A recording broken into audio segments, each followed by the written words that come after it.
Political جو آپ کی فلسفی ہے یا پولیٹیکل تھاٹس جو ہیں وہ سی ایس ایس کے اندر اس میں سب سے پہلا جو نمبر آتا ہے وہ آتا ہے پلیٹو کا.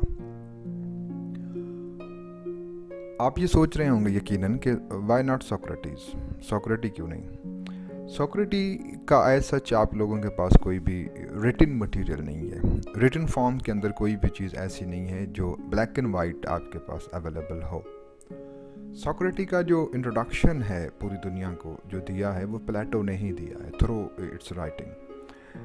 اس کے اندر جو ہے وہ ریپبلک کے اندر یا اسٹیٹسمینس کے اندر, لا کے اندر, یا اس کی دیگر جتنی بھی بکس ہیں ان تمام بکس کے اندر مختلف کریکٹر کے طور پر, مختلف ڈائلاگس کے طور پر پلیٹو نے ایک کریکٹر کو جو ہے وہ سوکریٹی بنا کے آپ کے سامنے پیش کیا ہے. یعنی کہ آپ سمپل یہ کہہ سکتے ہیں کہ سوکریٹی کا جو دنیا کے ساتھ جو انٹروڈیوس جو کیا ہے وہ پلیٹو نے ہی کیا ہے.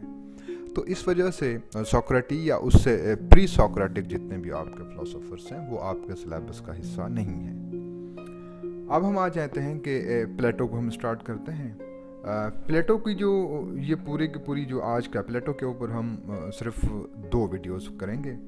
آج کا جو آپ کا ویڈیو ہوگا اس کے اندر ہم اس کا انٹروڈکشن دیکھیں گے, پھر اس کے اوپر جو انفلوئنس ہوا, میتھڈولوجی جو یوز کی گئی اس کی طرف سے, اس کے میجر ورکس ہو گئے, اور دین اس کی جو ہے وہ تھیوری آف فارمز یا عرف عام کے اندر جسے آپ تھیوری آف آئیڈیاز بھی کہتے ہیں, تھیوری آف جسٹس کے اوپر ہم ڈسکس کریں گے, کرٹیسزم, اور دین ان دا اینڈ جا کر ہم کنکلیوژن کریں گے. تو وداؤٹ انویسٹنگ یور ٹائم ہم اسے اسٹارٹ کرتے ہیں.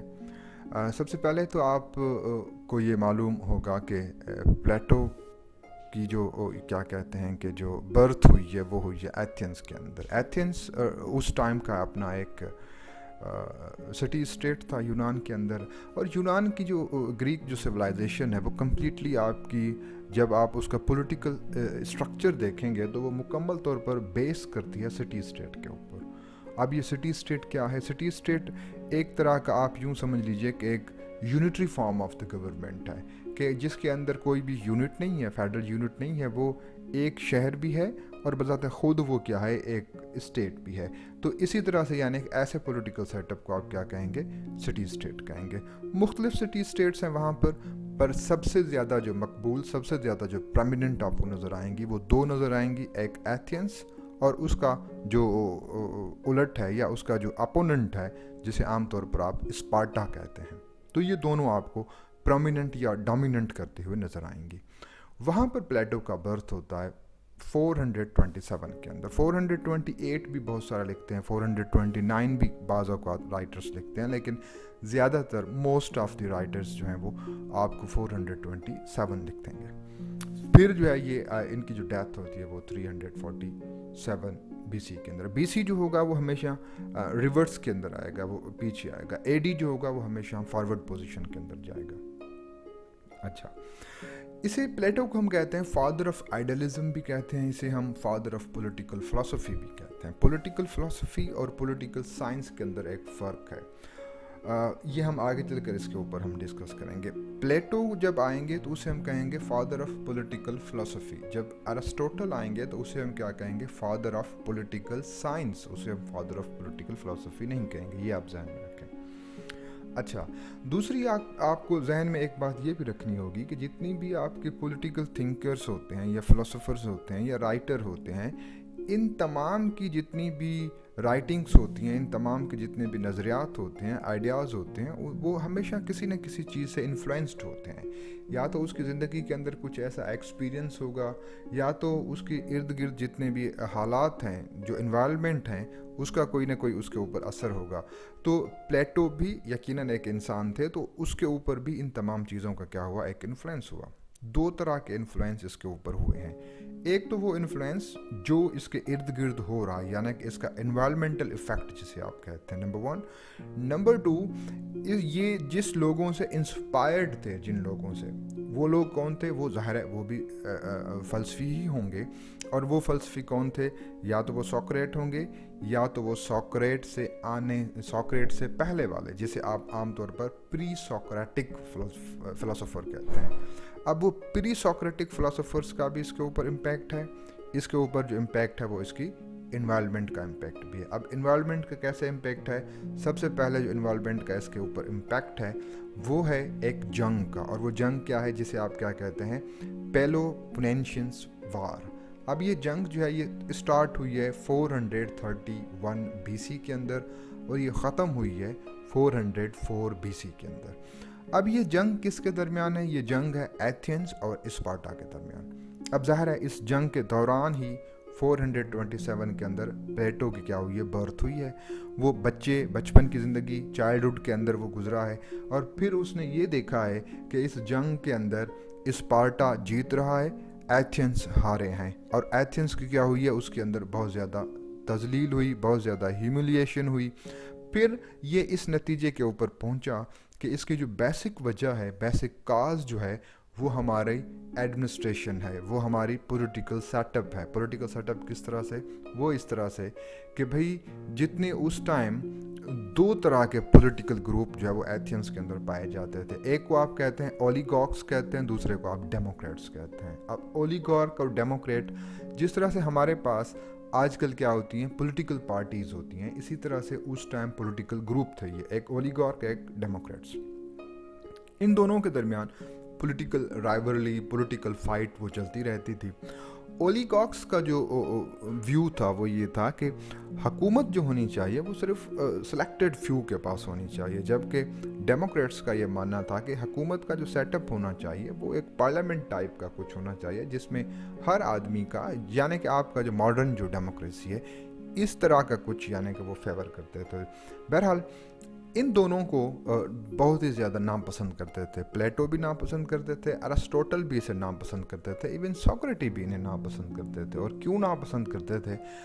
प्लेटो के मुताबिक ये दोनों जो हैं ये आपके क्या करते हैं, पॉलिटिकल सेल्फिशनेस को डेवलप करते हैं, और जब ये खुद गर्ज हो जाते हैं तो उसमें जो आपका लोअर क्लास या वीकर या पुअर क्लास जो है वो क्या करता है, सफ़र करता है। ये तो उसके ऊपर इन्फ्लुएंस हुआ उसके इन्वायरमेंट का।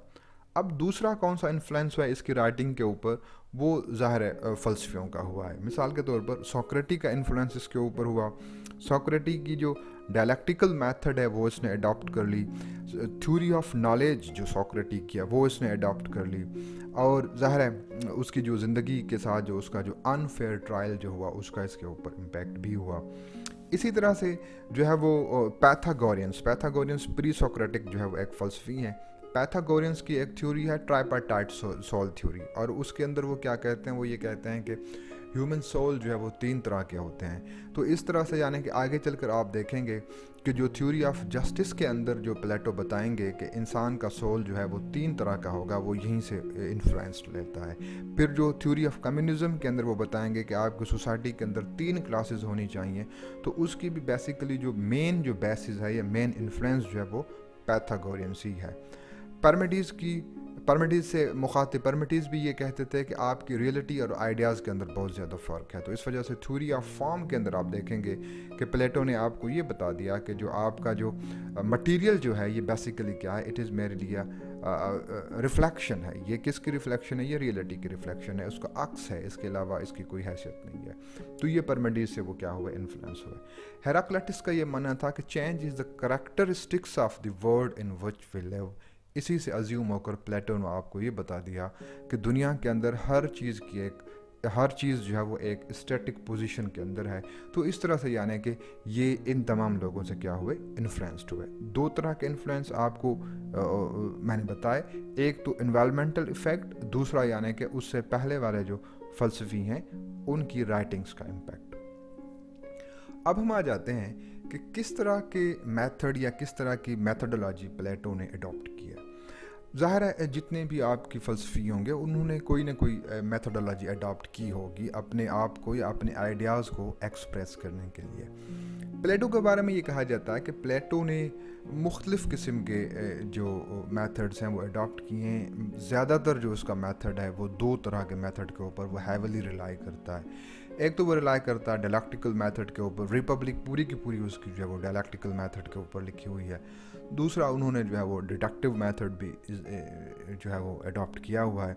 आपको पता है पॉलिटिकल साइंस के अंदर हम पढ़ते हैं डिडक्टिविज़म भी हम पढ़ते हैं, इंडक्टिविज़म भी हम पढ़ते हैं। तो डिडक्टिविज़म क्या होता है? डिडक्टिविज़म ये होता है कि जब आप जनरल से पर्टिकुलर की तरफ आप जाते हैं तो उसमें आप क्या करते हैं, डिडक्टिव मेथड यूज़ करते हैं, या जब आप पर्टिकुलर से जनरल की तरफ जाएंगे तो फिर आप इंडक्टिव मेथड वहाँ पर यूज़ करेंगे। तो ये दोनों तरह के मेथड जो है ये आप अपने जहन में आपको रखने होंगे। नेटलशिप एक आदमी है या एक राइटर है, पॉलिटिकल थिंकर है, उसका सिर्फ मानना है कि प्लेटो ने कहीं ना कहीं पर जाकर इंडक्टिव मेथड भी यूज़ किया है। वो अपने इस आर्ग्यूमेंट को सपोर्ट इस तरह से करते हैं, वो कहते हैं कि जब प्लेटो अपनी थ्योरी को प्रैक्टिकलिटी के साथ कनेक्ट करते हैं, उसके साथ जब जोड़ते हैं, तब वो इंडक्टिव मेथड को क्या करते हैं, वो यूज़ करते हैं। दूसरा वो आर्ग्यू ये करते हैं कि जब आप किसी भी इंडिविजुअल की ह्यूमन साइकोलॉजी को, जब आप ह्यूमन क्वालिटी, ह्यूमन मेंटल जो कैपेसिटी है उसे जब आप मेजर करने की कोशिश करते हैं तो वो मेजरमेंट हमेशा इंडक्टिव मेथड में होगी, वो मेजरमेंट कभी भी डिडक्टिव मेथड में नहीं होती। तो वो कहता है कि जब प्लेटो एक इंडिविजुअल क्वालिटी के ऊपर बात करता है तो वो इंडक्टिव मेथड को यूज़ करता है। तो इस ये जो व्यू पॉइंट है ये सिर्फ नेटलशिप का है। इसके अलावा दूसरे जो पॉलिटिकल थिंकर हैं, मॉडर्न थिंकर हैं, वो इस व्यू पॉइंट को ज़्यादा सपोर्ट नहीं कर रहे। इसके बाद जो दूसरा मेथड जो इसने यूज़ किया वो डायलैक्टिकल मेथड है। डायलैक्टिकल मेथड आपको पता है कि डायलैक्टिकल मेथड वो होता है जिसे आमतौर पर आप डायलॉग्स कहते हैं, कि एक कैरेक्टर सामने अपना एक आर्ग्यू करता है, अपना व्यू पॉइंट रखता है, सामने वाला उसे काउंटर आर्ग्यू करता है, और इसी तरह से वो आर्ग्यूमेंट काउंटर आर्ग्यूमेंट चलता रहता है। कोलिजन एंड डिवीजन होती है, आइडियाज़ की कोलिजन एंड डिवीजन्स होती है आपके अल्फाज की। इन द एंड जाकर वो दोनों किसी एक नुक्ते के ऊपर, किसी एक पॉइंट के ऊपर या तो एग्री होते हैं या दोनों डिसएग्री होते हैं। तो वो ही क्या होती है आपकी फाइनल जो है वो एक फाइंडिंग्स होती है। तो ऐसे मेथड को आप क्या कहते हैं? डायलैक्टिकल मेथड कहते हैं। पॉलिटिकल फिलोसफी के अंदर ये बहुत ज़्यादा यूज़फुल और बहुत ज़्यादा सक्सेसफुल मेथड माना जाता है। इसके अलावा हेगल ने भी यही मेथड अपनी, जो हेगल की जो थ्योरी ऑफ स्पिरिट जब आप पढ़ेंगे तो थ्योरी ऑफ स्पिरिट के अंदर भी थीसिस, एंटीथेसिस, साइंथेसिस, ये सारी चीज़ें आपको नज़र आएंगी। फिर मार्क्स ने भी जो अपना जो है वो मटीरियलिज्म का जो कॉन्सेप्ट दिया उसके अंदर भी वो इसी किस्म की मेथडोलॉजी का यूज़ करते हैं। इसके अलावा तीसरी है टेलीलॉजिकल मेथड जी। टेलीलॉजिकल मेथड क्या होता है? टेलीलॉजिकल मेथड ये होता है कि आप अपने दिमाग के अंदर सबसे पहले एक ऑब्जेक्टिव सेट करते हैं, एक गोल बनाते हैं, फिर उस गोल को हासिल करने के लिए, अचीव करने के लिए आप क्या करते हैं, कुछ सप्लीमेंट्री मेथड बताते हैं। तो यानी कि प्लेटो के माइंड के अंदर आइडियल स्टेट का कॉन्सेप्ट पहले से ही मौजूद था कि आइडियल स्टेट किस तरह से होनी चाहिए। फिर उसने आपको स्कीम ऑफ एजुकेशन भी बताई, फिर उसने आपको जस्टिस की थ्योरी भी बताई, फिर उसने आपको जो है वो प्राइवेट प्रॉपर्टी का कॉन्सेप्ट भी दिया। ये इसी तरह से यानी कि वो मुख्तलिफ़ चीज़ें वो आपको साथ देकर चलते हैं। इसके अलावा उन्होंने मुख्तलिफ एनालॉगी का यूज़ किया है। एनालॉगी का मतलब ये होता है कि जब ख़ास तौर पर जो एनालॉगी हम यूज़ करते हैं लिटरेचर के अंदर ज़्यादा ये यूज़ होती है, कि जब एक राइटर जो होता है अपना एक व्यू पॉइंट आपको बताने वाला होता है तो उससे पहले वो एक सीन क्रिएट करता है कि एक हीरो है, उसके साथ में ये है, दीवार का कलर ऐसा है, उसके साथ में एक पेड़ है, पूरा एक सीन बताने के बाद वो जो एक्चुअल अपनी बात करना चाहेगा वो आपको बताएगा। तो ये आपका, जब हम एनालॉजी ऑफ केव के ऊपर जाएंगे, थ्योरी ऑफ फॉर्म्स के ऊपर जब जाएंगे तो ये आपको वहाँ पर क्लियर हो जाएगी। इसी के साथ साथ जो है वो एनालॉजी ऑफ सन भी इन्होंने लोग यूज़ किया है, डिवाइडेड लाइन भी यूज़ किया है, और उसके अलावा और बहुत सारी इन्होंने यूज़ किए हैं। तो ये तो हो गया उसके मेथड। अब हम आ जाते हैं कि प्लेटो के जो मेजर काम हैं, वैसे तो इसकी बहुत सारी और भी तसानीफ़ हैं, बुक्स हैं, पब्लिकेशंस हैं, लेकिन ये तीन यहाँ पर सिर्फ इस वजह से मेंशन की गई हैं कि ये तीन आपकी सिलेबस के साथ रिलेट कर रही हैं।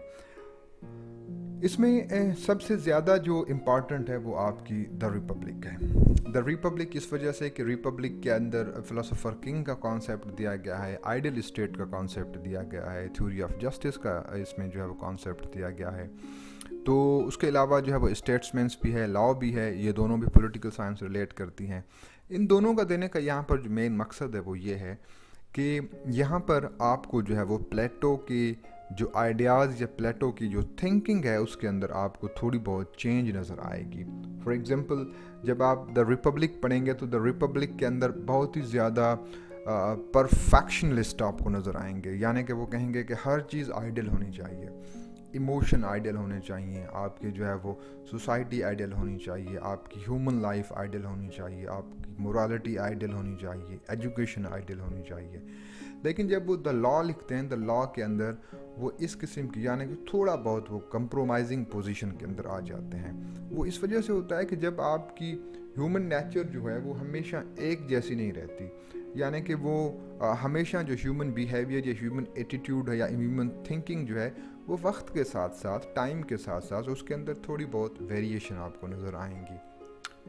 द रिपब्लिक के बारे में कहा जाता है कि ये द यंग प्लेटो है. द यंग प्लेटो से मुराद ये है कि जिसके अंदर वो हर चीज़ ठीक चाहता है. द स्टेट्समैन के अंदर थोड़ी उसके अंदर चेंजेस आपको नज़र आएंगी, यानी कि अपने व्यू से वो थोड़ा हटता हुआ नज़र आएगा आपको. ट्रांजिशनल प्लेटो जिसे आप कहते हैं. मैच्योर प्लेटो जो है द लॉ है, जहाँ पर वो मिक्स गवर्नमेंट की बात भी करता है, जहाँ पर वो यानी कि आपको थोड़ी बहुत जो है वो कंप्रोमाइजिंग पोजीशन के अंदर भी वो आएगा.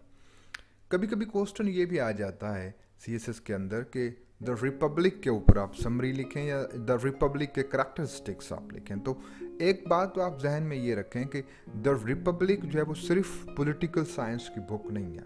द रिपब्लिक के बारे में कहा जाता है कि ये एक प्लेटो का मास्टरपीस है. जिस तरह से कहा जाता है कि सोक्रेटिस को दुनिया जानती है प्लेटो की वजह से, तो प्लेटो की दुनिया जानती है रिपब्लिक की वजह से. तो रिपब्लिक के अंदर ऐसा क्या है, रिपब्लिक के अंदर जो है वो मुख्तलिफ आस्पेक्ट्स को प्लेटो ने डिस्कस किया है. मिसाल के तौर पर ह्यूमन लाइफ को उसने डिस्कस किया है. मैन की जो आइडियल मैन किस तरह से होना चाहिए, आइडियल सोसाइटी हो गई, आइडियल इमोशंस हो गए, आइडियल एजुकेशन हो गई, मोरालिटी हो गई, हर चीज़ जो है वो आइडियल होनी चाहिए. अच्छा, तो सवाल ये पैदा होता है कि ये हर चीज़ डिस्कस क्यों हो रही है एक बुक के अंदर. वो इस वजह से कि प्लेटो का ये मानना था कि जो आपकी स्टेट है, जो रियासत है, वो बेसिकली डायरेक्ट कनेक्ट करती है आपके इमोशन के साथ. ये हर तमाम जितनी भी चीज़ें हैं ये एक दूसरे के साथ कनेक्टेड हैं, ये एक दूसरे के साथ जुड़ी हुई हैं. एक इमोशन जो है वो आपकी सोल के ऊपर इम्पेक्ट कर रहा है, आपका सोल आपकी बॉडी के ऊपर इम्पेक्ट कर रहा है, आपकी बॉडी आपके एक्शन के ऊपर इम्पेक्ट कर रही है, आपके एक्शन आपकी ज़ात के ऊपर भी इम्पेक्ट कर रहे हैं, आपके एक्शन पब्लिक लाइफ के ऊपर भी इम्पेक्ट कर रहे हैं. जब आप पब्लिक लाइफ के ऊपर इम्पेक्ट करते हैं तो आपके एक्शन का इम्पेक्ट आपकी मोहल्ले के ऊपर हो रहा है, आपका मोहल्ला इम्पैक्ट कर रहा है आपकी सोसाइटी के ऊपर, आपकी सोसाइटी इम्पैक्ट कर रही है आपकी स्टेट के ऊपर. तो ये तमाम चीज़ें जो हैं एक दूसरे के साथ क्या हैं, वेल कनेक्टेड हैं. तमाम चीज़ें एक दूसरे के साथ जुड़ी हुई हैं. तो इस वजह से क्या मानना था प्लेटो का, प्लेटो ये कहते थे कि हर चीज़ जब आप परफेक्ट करेंगे तो स्टेट या रियासत आपकी ऑटोमेटिकली क्या हो जाएगी, वो परफेक्ट हो जाएगी. अब ये जो कॉन्सेप्ट है इसका, ये थ्योरी ऑफ नॉलेज से बारोड है. थ्योरी ऑफ नॉलेज क्या है, सोक्रेटिस की थ्योरी ऑफ नॉलेज. क्योंकि सोक्रेटिस ये कहते थे कि सोक्रेटिस बेसिकली बुनियादी तौर पर थ्योरी ऑफ नॉलेज के अंदर दो चीज़ों में आपको फ़र्क देते हैं. क्या फ़र्क देते हैं, वो कहते हैं कि नॉलेज प्लस बिलीव ये दोनों अलग चीज़ें हैं. बिलीव अलग होता है, नॉलेज अलग होती है. नॉलेज के बारे में सोक्रेटिस कहता है कि नॉलेज वो होती है जो हमेशा परमानेंट होती है, वो कभी भी चेंज नहीं होती. बिलीव वो होता है जो वक्त के साथ साथ चेंज होता है, एक्सपीरियंस के साथ वो चेंज होता है. चेंज क्या होगा, वो आपका ओपिनियन के अंदर डेवलप हो जाएगा. नॉलेज हमेशा लिमिटेड लोगों के पास रहेगी, बिलीव हर आदमी के पास होगा. ठीक है, तो ये आपका क्या होता है, ये है जी आपका थ्योरी ऑफ नॉलेज सोक्रेटिस की.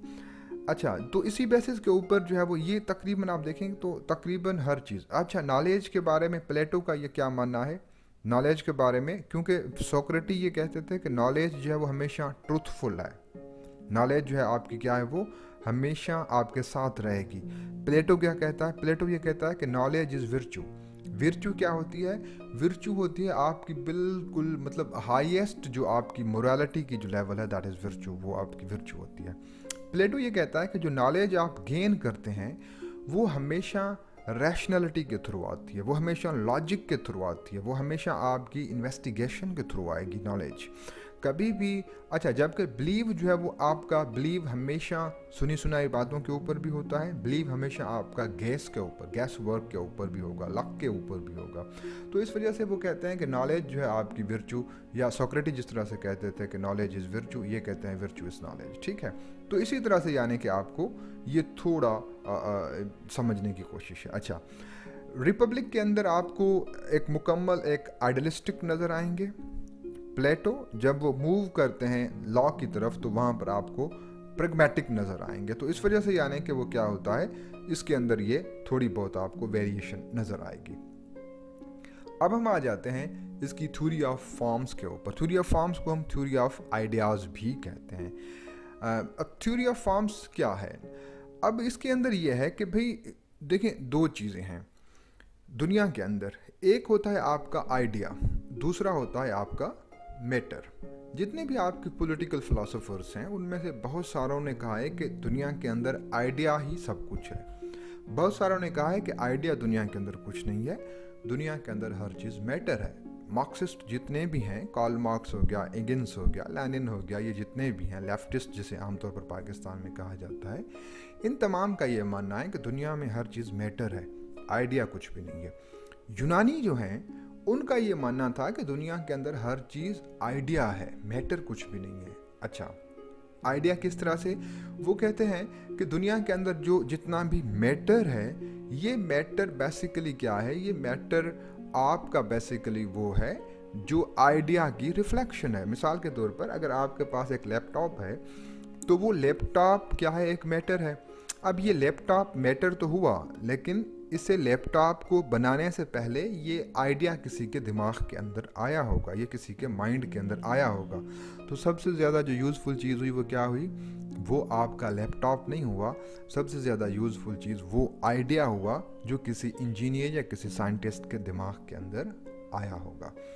अच्छा, इसी को वो किस तरह से एक्सप्लेन करते हैं? इसी को वो एक्सप्लेन करते हैं अपनी एक जो है वो एक थ्योरी ऑफ फॉर्म्स के थ्रू, जिसे आप एनालॉजी ऑफ केव कहते हैं। इसके अंदर आप देख रहे होंगे, फॉर एग्जांपल यहाँ पर आप देख रहे होंगे, ये थोड़ा अक्स आपको नज़र आएगा। एक दीवार है, एक केव है, उस केव की दीवार के ऊपर थोड़ा आपको ये अक्स नज़र आएगा। फिर यहाँ पर कुछ लोग आपको नज़र आएंगे। ये लोग, वो कहता है कि फॉर इंस्टेंस ये लोग जो है वो बचपन से यहाँ पर बंधे हुए हैं और ये लोग बाहर कभी भी नहीं गए, ये लोग सिर्फ इन अक्स को ही सारी ज़िंदगी देख रहे हैं। तो इन लोगों के लिए रियलिटी क्या होगी? तो कहता है इन लोगों के लिए यकीनन रियलिटी जो होगी वो ये अक्स ही होगा। क्यों होगा? क्योंकि इस अक्स के अलावा इन लोगों ने कुछ देखा नहीं है। अच्छा, फिर क्या होगा? फिर इनमें से कोई एक आदमी किसी तरह से ख़ुद को आज़ाद करवाएगा और वो इस केव के थ्रू बाहर निकल जाएगा। जब वो बाहर जाएगा फिर वो रियलाइज़ करेगा कि जो हम गुज़श्ता 20-25 सालों से देख रहे हैं वो तो मेरे लिए सिर्फ एक क्या है? एक अक्स है, रियलिटी नहीं है। रियलिटी क्या है? रियलिटी वो सूरज है जो इसके ऊपर आपको ज़मीन के सरफेस के ऊपर नज़र आ रहा है। ये रोशनी आई जिसकी बेसिस के ऊपर ये आपका अक्स बना। तो इस वजह से क्या कहता है प्लेटो? ये कहता है कि ये बेसिकली जो आपको नज़र आया ये बेसिकली एक मैटर था। रियलिटी क्या थी? आपका आइडिया क्या था? आइडिया जो बाहर की आपकी दुनिया, दैट इज़ आपका आइडिया, ये आपका फॉर्म है। और इसी फॉर्म के बेसिस के ऊपर ये मैटर क्या कर रहा है? ये डेवलप हो रहा है। तो इसे हम क्या कहते हैं? इसे हम कहते हैं थ्योरी ऑफ फॉर्म्स या थ्योरी ऑफ आइडियाज़। इसे हम मज़ीद इस तरह से भी समझ सकते हैं। इसे आप अपने रिलीजन के ऊपर भी फिट कर सकते हैं, इसे आप अपनी कल्चरल वैल्यूज़ के ऊपर भी फिट कर सकते हैं, इसे आप जो है वो अपने जो सोशल वैल्यूज़ हैं उसके ऊपर भी फिट कर सकते हैं। कि बचपन से ही हमें एक बात बताई जाती है जो कि फैक्ट नहीं होता। जब आप बाहर दुनिया में जाते हैं, जब आप बाहर ट्रैवल करते हैं, फिर आपको पता चलता है कि जो कुछ आप कर रहे हैं, जो कुछ आप सुन रहे हैं, जो कुछ आपकी प्रैक्टिस के अंदर है, वो बेसिकली फैक्ट है ही नहीं। तो बहरहाल इस तरह से जो है वो ये आपका थ्योरी ऑफ आइडियाज़ जो है ये प्रेजेंट करता है।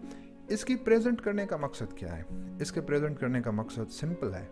इसके प्रेजेंट करने का मकसद ये है कि आपको ये फ़र्क समझ में आए कि मैटर क्या है, आपको ये फ़र्क में समझ में आए कि आइडिया क्या है। वो आपको इसके थ्रू ये बताना चाहता है कि मैटर की दुनिया के अंदर कोई हैसियत नहीं है, मैटर की दुनिया के अंदर कोई भी यानी कि امپورٹنس نہیں ہے. اگر کسی چیز کی امپورٹنس ہے تو وہ صرف آئیڈیا کی ہی امپورٹنس ہے. آگے ہم چلتے ہیں جی. بعد میں اس کی آ جاتی ہے theory of justice. Theory of justice کو جو ہے وہ ڈائکیسن بھی کہتے ہیں. ڈائکیسن یہ بیسیکلی ان کا جو ہے وہ گریک ورڈ کے اندر ہی ہم اسے کہتے ہیں. اب جسٹس جو ہوتا ہے, جسٹس کا ہمیشہ ہمارے پاس جو ڈیفینیشن ہوتی ہے وہ ہمیشہ آن دا بیسس آف لا ہوتی ہے. یعنی کہ ہم اسے جو ڈیفائن کرتے ہیں وہ دو بیسس کے اوپر کرتے ہیں. یا تو ہم اسے ڈیفائن کرتے ہیں کہ ہر وہ چیز جو آپ کا سماج جیسے کہ آپ کی سوسائٹی کی اجازت دے رہی ہو, اگر آپ وہ کر رہے ہیں تو یہ جسٹس ہے, اگر آپ وہ نہیں کر رہے تو وہ انجسٹس ہے. ہر وہ کام جو آپ کی ریاست آپ کو یا آپ کا اسٹیٹ, آپ کا قانون آپ کو پرمیشن دے رہا ہے وہ آپ کر رہے ہیں تو یہ جسٹس ہے. اگر آپ وہ نہیں کر رہے یا اس کے اگینسٹ میں کر رہے ہیں تو یہ انجسٹس ہے. ہمارے پاس ماڈرن دنیا کے اندر جسٹس کی جو ڈیفینیشن ہوتی ہے وہ یہی ہوتی ہے. اچھا, کہ ہر چیز آپ کی لا کے مطابق ہو. یہی ڈیفینیشن آگے چل کر آپ کو ارسطوٹل بھی دے گا. لیکن پلیٹو جو ہے وہ اس طرح کی ڈیفینیشن نہیں دیتا.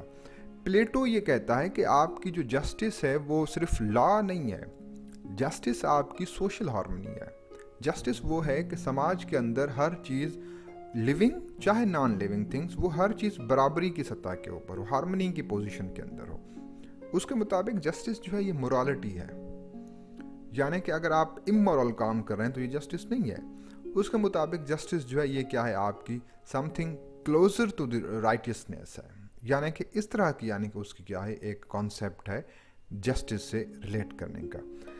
اچھا, وہ کیا کہتا ہے, وہ یہ کہتا ہے کہ آپ کی جو جسٹس ہے وہ دو طرح کے کام کر رہی ہوتی ہے. ایک تو جو آپ کا جسٹس ہوتا ہے وہ آپ کی مثال کے طور پر آپ کی انڈیویڈولنیس کے ساتھ بھی وہ جسٹیفائی کر رہی ہوتی ہے. یعنی کہ آپ justice for Plato is at once a part of human virtue. ایک تو آپ کی وہ ہیومن ورچو کا کیا ہے, حصہ ہے, وہ پارٹ ہے. لیکن اس کے ساتھ اس کا ایک دوسرا کام بھی ہے. وہ دوسرا کام کیا ہے, وہ دوسرا کام اس کا یہ ہے کہ جسٹس ایک آدمی کو دوسرے آدمی کے ساتھ کیا کر رہی ہے, کنیکٹ کر رہی ہے. اگر آپ یعنی کہ آپ کیا ہے, آپ جسٹس نہیں کر رہے تو آپ کے ساتھ جو ہے وہ کوئی بھی دوسرا آدمی کنیکٹ ہونے کے لیے تیار نہیں ہے. اگر کوئی آپ کے ساتھ دوسرا کنیکٹ ہو رہا ہے تو اس کا مقصد یہ ہے کہ وہ بھی انجسٹس ہی کر رہا ہے.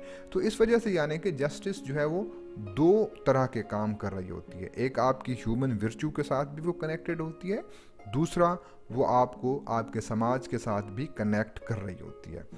اسے مزید ہم تھوڑا ایکسپلین کرتے ہیں کہ جسٹس کے یہ جو آپ کی تھیوری ہے, تھیوری آف جسٹس جو ہے, یہ آپ کی ریپبلک کے اندر ڈیفائن کی گئی ہے. اور ظاہر ہے ریپبلک پورے کا پورا ڈائلیکٹیکل میتھڈ کے اندر لکھا گیا ہے. تو اس میں آپ دیکھ رہے ہیں سیفیلس, یہ ایک کردار کا نام ہے, یہ ایک کریکٹر ہے. اس کے بعد آپ دیکھتے ہیں کہ تھریسیمیکس دیکھتے ہیں, یہ بھی ایک کردار کا نام ہے, ایک آپ کا کریکٹر ہے. گلاکن دیکھتے ہیں, یہ بھی ایک آپ کا کیا ہے, کریکٹر ہے. اچھا, آپ ایک ذہن میں یہ بھی رکھیں کہ یہ جو سیفیلس ہے, یہ سیفیلس جو ہے وہ اس کردار کے اندر ایک بوڑھا آدمی ہے, ایک اولڈ ایجڈ ہے, ایک بزرگ آدمی ہے. جبکہ تھریسیمیکس جو ہے یہ ایک ینگ آدمی ہے, ایک جو ہے وہ آپ کا کیا ہے, ایک جو ہے وہ آپ کا بالکل نوجوان آدمی ہے. دوسرا جو گلاکن ہے یہ آپ کا جو ہے وہ ایک ایجڈ آدمی تو ہے, نہ بوڑھا ہے نہ جوان ہے, یعنی کہ میڈیوکر ہے. یہ بتانے کا جو مقصد ہے وہ یہ ہے کہ جب یہ تینوں لوگ آپس میں کھڑے ہوتے ہیں اس میں پوچھا جاتا ہے کہ بھئی جسٹس کیا ہے, تو سیفیلس جو ہے وہ آپ کو یہ کیا کہتا ہے, وہ ایک ٹریڈیشنل ویو دیتا ہے آپ کو. ٹریڈیشنل ویو کیا ہے, ٹریڈیشنل ویو آپ کا لیگل ویو ہے. وہ ہی ہے کہ بھئی جب بھی آپ قانون کے مطابق کوئی چیز کرتے ہیں تو وہ انصاف ہے, قانون کے اگینسٹ میں کرتے ہیں تو وہ نا انصافی ہے. That's it. یہ آپ کا ٹریڈیشنل ویو ہے. اور جتنے بھی آپ کے بزرگ جتنے بھی ہیں ان بزرگوں سے آپ پوچھیں گے تو وہ آلموسٹ آپ کو یہ ٹریڈیشنل ویو ہی دیں گے. تھریسیمیکس جو ہے وہ ٹریڈیشنل ویو نہیں دیتا, وہ آپ کو ریڈیکل ویو دیتا ہے. ریڈیکل ویو کیا ہے, ریڈیکل ویو یہ کہتا ہے کہ بھئی جو آپ کا رولنگ کلاس جو چاہے گی وہی صحیح ہے, جو رولنگ کلاس کو نہیں پسند وہ آپ کو وہ انصاف نہیں ہے. مثال کے طور پر اس ٹائم پاکستان کے اندر جو پولیٹیکل سیٹ اپ ہے, پچھلی سینٹرل گورنمنٹ کا جانا, پھر پنجاب کے اندر جو ہے وہ آپ کا سی ایم کا انتخاب ہونا, پھر اس انتخاب کے اندر کیا کچھ کرنا, پھر دوسرا سی ایم منتخب ہونا, تو یہ کیا ہے, all this is might is right, ये आपका रेडिकल व्यू है कि भाई जो आपकी रूलिंग क्लास चाहेगी वही आपका कानून होगा, वही आपके साथ इंसाफ होगा, वही आपका जस्टिस है। उसके साथ साथ ग्लॉकिन जो है वो आपको ये करता है कि ग्लॉकिन हमेशा ये आपको बता रहा है कि ग्लॉकिन एक कन्वेंशनल व्यू दे रहा है। कन्वेंशनल व्यू क्या है? वो ये कहता है कि भाई मिसाल के तौर पर आप क्या कर रहे हैं, एक लिबर्टी को आप क्या कर रहे हैं, वायोलेट कर रहे हैं। अब जब आप लिबर्टी को वायोलेट तो कर रहे हैं, लेकिन उसको आपको ये ख्याल रखना होगा कि उस लिबर्टी की वायोलेशन के अंदर जो पुअर क्लास है आपका, जो वीकर क्लास है, वो कम से कम प्रोटेक्ट हो। यानी कि जस्टिस ये है कि आपका जो पुअर क्लास है, जो वीकर क्लास है, वो क्या हो, प्रोटेक्टेड हो, उसको आप क्या करें, सेफ गार्ड करें। तो ये आपका जस्टिस है, क्योंकि उसका मानना है कि ऊपर वाले क्लास आपके वैसे ही प्रोटेक्टेड होते हैं, अगर आप वीकर क्लास को क्या करेंगे, प्रोटेक्ट करेंगे, तो ये आपकी जस्टिस होगी। ये आपके पास 3 तरह के आर्ग्यू आ गए, एक लीगल, रेडिकल, कन्वेंशनल। अब इसी थ्योरी के अंदर या इसी रिपब्लिक के अंदर आगे चलकर जब सोक्रेटिस से पूछा जाता है कि आप बताएं कि जस्टिस क्या है, तो वो कहता है कि जस्टिस ना लीगल व्यू है, जस्टिस ना रेडिकल व्यू है, और ना ही ये कन्वेंशनल है। तो वो कहता है कि जस्टिस को समझने के लिए आपको ह्यूमन साइकोलॉजी समझनी होगी। वो आगे चलकर इसे एक्सप्लेन ये करता है कि ह्यूमन साइकोलॉजी या ह्यूमन सोल जो है वो 3 हिस्सों के अंदर आप उसे डिवाइड करते हैं। एक आपका यानी कि इसमें थोड़ा ट्रिकी है, ये थोड़ा समझने की कोशिश करें। एक जगह पर वो ये कहता है कि हर इंसान का जो सोल है उसके अंदर 3 करैक्टर मौजूद होते हैं या 3 टाइप्स मौजूद होते हैं। एक होता है आपका रैशनल पार्ट, दूसरा होता है आपका स्पिरिटेड पार्ट, तीसरा होता है आपका एपिटेटिव पार्ट। जिस इंसान के पास रैशनल पार्ट ज़्यादा होगा वो हमेशा लॉजिक का यूज़ करेगा, वो हमेशा सच का साथ देगा, वो हमेशा रैशनैलिटी का साथ देगा। जिस आदमी के पास स्पिरिटेड पार्ट ज़्यादा होगा वो हमेशा सुपरमाइसी की बात करेगा, वो हमेशा इज़्ज़त की बात करेगा, वो गैरत की बात करेगा, वो ऑनेस्टी की बात करेगा। तो इस वजह से यानी कि सेल्फ सुपरमेसी जो है आपकी, स्पिरिटेड पार्ट हमेशा उसे सपोर्ट करेगा। जिस इंसान के पास एपिटेटिव पार्ट ज़्यादा होगा सोल के अंदर, तो वो हमेशा लालची किस्म का होगा, उसके अंदर डिज़ायर्स होंगी बहुत सारी। वो डिज़ायर्स आपकी मुख्तलिफ हो सकती हैं, पैसे की डिज़ायर भी हो सकती है, वो सेक्स की डिज़ायर हो सकती है, फूड की डिज़ायर हो सकती है, ड्रिंक की डिज़ायर हो सकती है। ये एक तरह की आपकी वो कहता है ये डिजीज़ है, जिसे वो क्या कहता है, akrasia. This is something like akrasia. अच्छा, वो कहता है कि जिसके पास रैशनल पार्ट ज़्यादा है वो आपका क्या है, वो आपका सक्सेसफुल इंसान है। अच्छा, तो इन तीनों बताने के बाद वो कहता है कि जस्टिस क्या है। कहता है जस्टिस ये है कि जब ये तीनों अपने लिमिट के अंदर काम करें। ऐसा नहीं है कि आपकी एपिटेटिव पार्ट अगर इतना बुरा है तो आप उसे ख़त्म कर दें। अगर उसे आप ख़त्म कर दें तो इंसान मर जाएगा। यकीनन एपिटेटिव पार्ट हर इंसान की ज़रूरत है, ये भी ज़रूरत है, स्पिरिटेड पार्ट भी आपकी ज़रूरत है, रैशनल पार्ट भी आपकी ज़रूरत है। तो तीनों का होना भी इंतहाई ज़रूरी है। लेकिन फिर जस्टिस क्या है? जस्टिस कहता है कि इन तीनों का लिमिट के अंदर होना इंतहाई ज़रूरी है। Non interference of these parts is a justice. यानी कि इनमें ऐसा ना हो कि जब आपके ऊपर बात आए, रैशनैलिटी की जब बात आए, तो वहाँ पर आप स्पिरिट को ऊपर लेकर आएँ, रैशनैलिटी को आप नीचे लेकर जाएं, तो ये जस्टिस नहीं होगा। जब आपकी स्पिरिट की बात आए, जब आपकी ऑनर की बात आए, तब आप पैसे को ऊपर लेकर आएँ, एपिटेटिव पार्ट को ऊपर लेकर आएँ, तो ये भी आपकी क्या होगी, नाइंसाफ़ी होगी। ये जो जस्टिस का कॉन्सेप्ट वो दे रहा है वो एक इंसान की अपनी ज़ात के अंदर दे रहा है। अब आगे चलकर इसको वो बाहर निकालेगा कि ये समाज के ऊपर किस तरह से इम्पैक्ट करेगा। कहता है कि इन तीनों के अंदर अगर आप बैलेंस करते हैं तो ये क्या है, ये आपका विर्चू है। तो इस विर्चू के अंदर क्या करेंगे, ये विर्चू वो है जो आपका मोरालिटी से भी कुछ ज़्यादा है। तो इस तरह से ये जो है वो इसे मज़ीद क्या करता है, एक्सप्लेन करता है। किस तरह से एक्सप्लेन करता है? इसी तरह से कहता है कि आपकी सोल की बुनियाद के मुताबिक, ह्यूमन साइकोलॉजी की बेसिस के ऊपर, ये कहता है कि आपकी जो क्लास होगी, समाज के अंदर जो क्लास होगी, वो 3 तरह की क्लास बनेगी। जिन लोगों के पास रैशनल ज़्यादा होगा, जिन लोगों के पास रीज़न वाला पार्ट ज़्यादा होगा, वो हमेशा आपका रूलिंग क्लास बनेगा। جس کے پاس کریج زیادہ ہوگی، اسپرٹڈ پارٹ جس کے پاس زیادہ ہوگا، وہ آپ کا سولجر یا آکسیلری کلاس بنے گا، جو آپ کو پروٹیکٹ کرے گا، جو آپ کو سیف گارڈ کرے گا۔ جس کے پاس ڈیزائر کا پارٹ زیادہ ہے وہ آپ کا پروڈیوسنگ کلاس یا ورکنگ کلاس وہ آپ کا بنے گا۔ تو اس طرح سے ہیومن سول جب آپ بیلنس کرتے ہیں تو آپ اپنی ذات کے اندر بھی کیا کرتے ہیں، انصاف کرتے ہیں۔ جب اسی کے مطابق آپ سوسائٹی کے اندر کلاس بناتے ہیں تو آپ سماج کے اندر بھی کیا کر رہے ہوتے ہیں، سوسائٹی کے اندر بھی آپ جسٹس کر رہے ہوتے ہیں۔ اچھا، اس سے کیا ہوگا؟ اس سے کہتا ہے کہ نمبر 1 سیلف ریئلائزیشن ہوگی۔ سیلف ریئلائزیشن کیا ہوگی کہ ایک شخص ہے جس کے اندر وہ بہت ہی زیادہ فوڈی ہے، وہ پیسے کے پیچھے بھاگ رہا ہے، تو وہ خود ہی سیلف ریئلائز کر رہا ہے کہ بھائی نہ میرے پاس ریزن ہے نہ میرے پاس اسپرٹ ہے، تو اس وجہ سے میری جو کلاس بنتی ہے وہ ایپیٹیٹو کلاس بنتی ہے، تو اس وجہ سے وہ خود ہی اسی کے اندر چلا جائے گا۔ سیلف ریئلائزیشن بیسڈ وہ پوری اسٹرکچر کو، پوری سوسائٹی کو وہ بنا رہا ہے۔ اس سے کیا ہوگا؟ اس سے کہتا ہے کہ سوسائٹی کے اندر ہارمونی ڈیولپ ہوگی، نمبر 1۔ نمبر 2 اسپیشلائزیشن ہوگی سوسائٹی کے اندر۔ اسپیشلائزیشن جی کیسے؟ وہ اس طرح سے کہ بھئی ایک آدمی ہے ہی فوڈی، وہ ہے ہی لالچی، اسے اگر آپ سولجر بنا دیں، اسے آپ آرمی کے اندر، ایئر فورس کے اندر، نیوی کے اندر اڈاپٹ کر لیں، تو وہ کسی بھی ٹائم آپ کے دشمن سے پیسے لے کر آپ کے خلاف ہو سکتا ہے۔ تو اس وجہ سے جب ایک آدمی کے پاس ہے ہی کریج زیادہ، وہ ہے ہی اسپرٹ والا آدمی، وہ صرف سپرمیسی کی بات چاہے گا، تو وہ کبھی بھی وہ سپرمیسی کے اس پیرامیٹرز کے اوپر کمپرومائز نہیں کرے گا۔ تو اس وجہ سے right man at the right position کا کانسیپٹ جو ہے وہ آپ کو اس بیسس کے اوپر وہ دے رہا ہے۔ ڈیویژن آف لیبر بھی ہو رہی ہے آپ کی، آرام کے ساتھ ہر آدمی اپنا اپنا کام کر رہا ہے۔ 3 کلاس آپ نے بنا دیے، اس 3 کلاس کے مطابق ہر کلاس اپنا اپنا کام بھی کرے گا۔ ہر کلاس جو ہے وہ ایک دوسرے کے اوپر ڈیپینڈ بھی ہے۔ کیوں ڈیپینڈ ہے؟ کیونکہ مثال کے طور پر جو آپ کا ایپیٹیٹو یا ورکنگ کلاس یا پروڈیوسنگ کلاس جو ہے، نیچے والا جو آپ کا کلاس ہے، وہ صرف آپ کا پروڈیوس کر رہا ہے، یعنی کہ وہ آپ کی کاشتکاری بھی کر رہا ہے، وہ آپ کی ٹریڈنگ بھی کر رہا ہے، وہ یعنی کہ اکنامی مکمل طور پر اسی کے کندھوں کے اوپر ہے۔ تو جو آپ کا ایون جو رولنگ کلاس ہے وہ بھی کیا کر رہا ہے؟ ڈیپینڈ کر رہا ہے آپ کی ایپیٹیٹو کلاس یا ورکنگ کلاس کے اوپر۔ تو ایپیٹیٹو کلاس جو ہے اسے یہ پریشانی نہیں ہے کہ مجھے دشمن سے کون بچائے گا، کیونکہ وہاں پر ایک دوسرا کلاس کام کر رہا ہے، تو اس وجہ سے ہر کلاس جو ہے وہ دوسرے کو اوپر ڈیپینڈنٹ ہو رہا ہے۔ تو اس طرح سے وہ کہتا ہے کہ آپ کی ذات کے اندر بھی جسٹس ہوگا، آپ کی سوسائٹی کے اندر بھی جسٹس ہوگا، آپ کی اسٹیٹ کے اندر بھی کیا ہوگا؟ آٹومیٹیکلی جسٹس ہوگا۔